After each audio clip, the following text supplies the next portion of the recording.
The color line in America applied also to trains, which increasingly separated passengers on the basis of race. In 1892, a 30-year-old black man named Homer Plessy was arrested for sitting in a whites-only railroad car. Arguing that his civil rights had been violated, a citizens committee took his case all the way to the Supreme Court.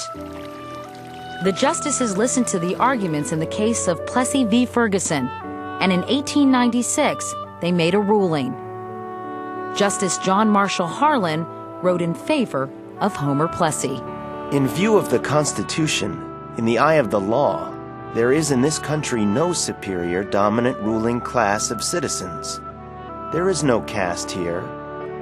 Our Constitution is colorblind, and neither knows nor tolerates classes among citizens.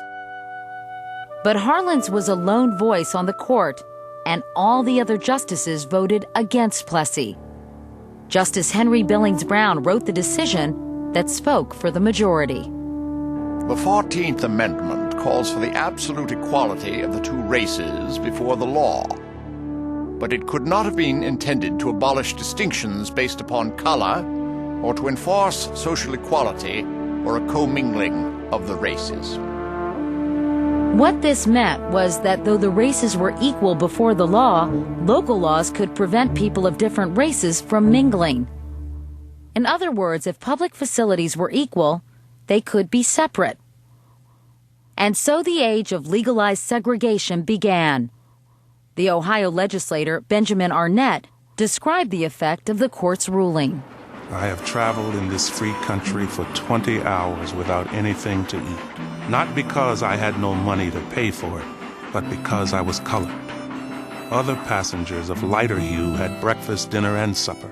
In traveling, we are thrown in Jim Crow cars, denied the privilege of buying a berth in the sleeping coach. This foe of my race stands at the schoolhouse door and separates the children by reasons of color, and denied to those who have a visible admixture of African blood in them the blessings of a graded school and equal privileges. Over a period of just 30 years, the opportunity for freedom opened up by the Civil War had been lost. W.E.B. Du Bois summed up the tragic failure of the era. The slave went free, stood a brief moment in the sun, then moved back again toward slavery. We all know about the great civil rights movement of the 1960s. How differently might American history have unfolded if the first civil rights movement of the 1860s had succeeded? I'm Katie Couric. Join me again for Freedom, a History of Us.